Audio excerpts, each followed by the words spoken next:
Hello, everyone, and welcome back to our journey through the Psalms. Today, we're diving into two chapters that are incredibly powerful and deeply connected, even though they feel worlds apart. Psalm 21 and Psalm 22.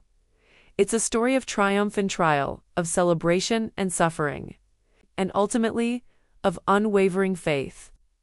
Let's start with Psalm 21. This chapter is pure, unadulterated joy. It's a victory anthem. A song of thanksgiving for a king who has been granted his heart's desire by God. Imagine a crowd cheering, a nation celebrating. The king asked for life, and God gave him length of days forever and ever. He's been blessed with honor, majesty, and great glory. This isn't just about a military victory. It's about the deep, personal relationship between the king and God. The king trusted, and God delivered. The psalm is filled with confidence. It declares that because of the king's trust in the Lord's unfailing love, he will not be shaken.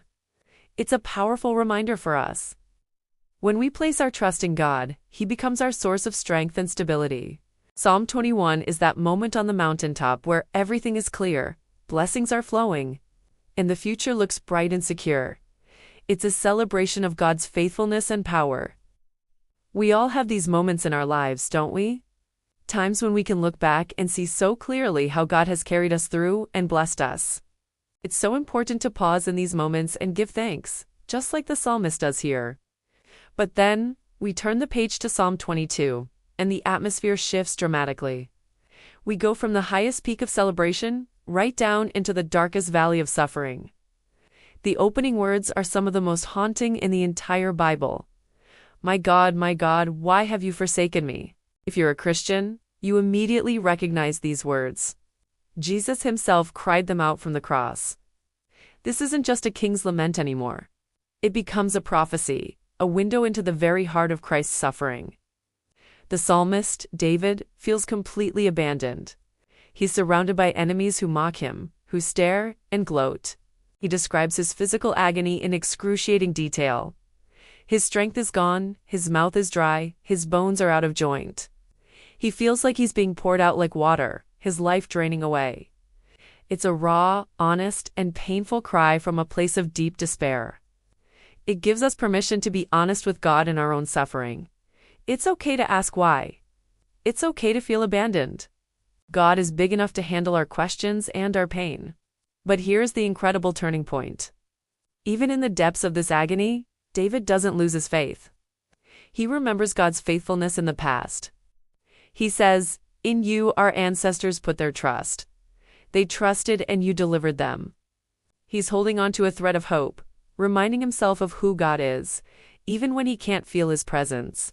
This is the essence of faith, trusting in God's character, even when your circumstances scream the opposite.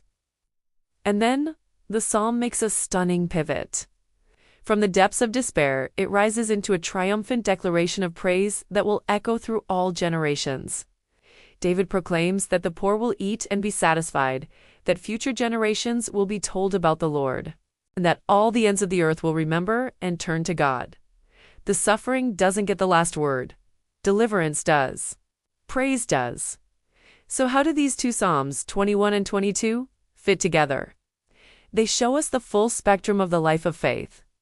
There are times of incredible victory and celebration, like in Psalm 21, and there are times of profound suffering and what feels like abandonment, like in Psalm 22. The journey from the cross to the crown, from suffering to glory, is mapped out right here. Psalm 22 shows us the cost of victory, and Psalm 21 shows us the celebration that follows. The path to the throne often goes through the valley of the shadow of death. For us today, this is a message of incredible hope. Whatever you're facing.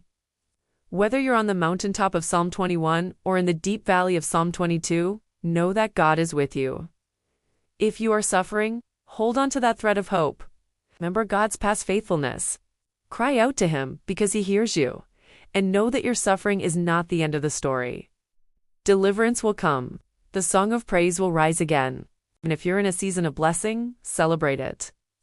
Thank God for his goodness, and let that victory strengthen your faith for the trials that may come. The journey of faith includes both, and through it all, our God is faithful. Thanks so much for joining me today. I hope this look at Psalms 21 and 22 encouraged you. If it did, please consider liking this video and subscribing for more. We'll see you next time.